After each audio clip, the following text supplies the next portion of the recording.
السلام علیکم ورحمۃ اللہ وبرکاتہ۔ الحمدللہ رب العالمین والصلاة والسلام علی رسولہ الکریم، اما بعد، اعوذ باللہ من الشیطان الرجیم، بسم اللہ الرحمن الرحیم۔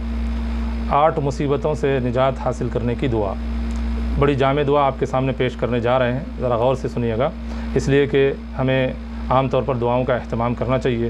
دعاؤں سے بلائیں ٹلتی ہیں اور اسی طرح سے مصیبتیں اور اسی طرح سے بیماریاں وغیرہ سب شفا ہوتی ہیں۔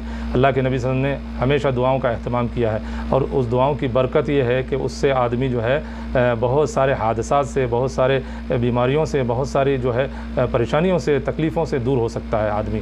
شرط یہ ہے کہ آدمی کو ان دعاؤں پر یقین ہو، اللہ کی ذات پر بھروسہ ہو، اور اس دعا کا جو ہے اہتمام بھی کرنا چاہیے ہمیں۔ بعض وقت ایسے بھی ہوتا ہے کہ آدمی لاکھوں روپیہ خرچ کرتا ہے میڈیسن کے لیے، علاج کے لیے، لیکن وہ علاج اس کا کوئی کام نہیں دیتا اور پیسہ ضائع ہو جاتا ہے۔ اگر ہم ان دعاؤں کا اہتمام کرتے ہیں تو بہت ساری چیزوں سے آدمی جو ہے بچ جاتا ہے۔ وہ دعا کیا ہے؟ ذرا غور سے سنیے گا۔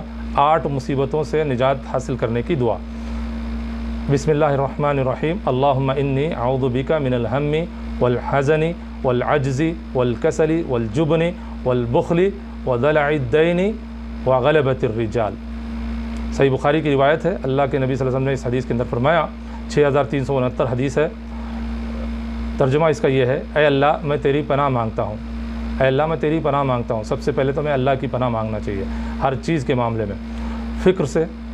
فکر جو ہوتی ہے نا، انسان کو یہ کھا جاتی ہے اس سے، اور اسی طرح سے غم سے بھی جو ہے آدمی کو جو ہے اللہ کی پناہ مانگنا چاہیے، اس لیے کہ غم انسان کو جو ہے احساس کمتری کا شکار بنا دیتا ہے۔ اسی طرح سے عاجزی سے، اسی طرح سے سستی بھی ایک انسان کو جو ہے یہ بہت بڑی بلا ہے، انسان کو لے ڈوبتی ہے، آدمی دنیا اور آخرت دونوں میں ناکام ہوتا ہے۔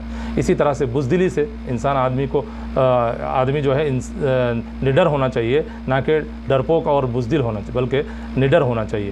بخل سے، اسی طرح سے بخیلی سے، انسان کے اندر جو ہے بہت سارے دولت ہوتی ہے، اس کے پاس بہت دولت ہوتی ہے، مال ہوتا ہے، لیکن وہ اللہ کی بارگاہ میں خرچ نہیں کرتا، پڑوسیوں کو، اسی طرح سے غریبوں کو نہیں دیکھتا، تو اس بخیلی سے بھی اللہ سے پناہ مانگنی چاہیے۔ اسی طرح سے قرض چڑھ جانے سے، قرض جو ہوتا ہے، قرض آدمی کو یہ بھی لے ڈوبتا ہے، ہمیشہ غم و فکر میں رہتا ہے، آدمی مبتلا رہتا ہے، اور اسی طرح سے لوگوں کے غلبے سے، لوگ اس کے اوپر غلبہ نہ حاصل کر لیں، محکوم بن جائے، اور زبردستی کوئی ایسا کام نہ کرائیں جس سے وہ جو ہے کرنے پر مجبور ہو جائے، اس سے بھی ہمیں اللہ کی پناہ مانگنا چاہیے۔ یہ 8 چیزیں تھیں جو اس حدیث کے اندر بتلائی گئی ہے۔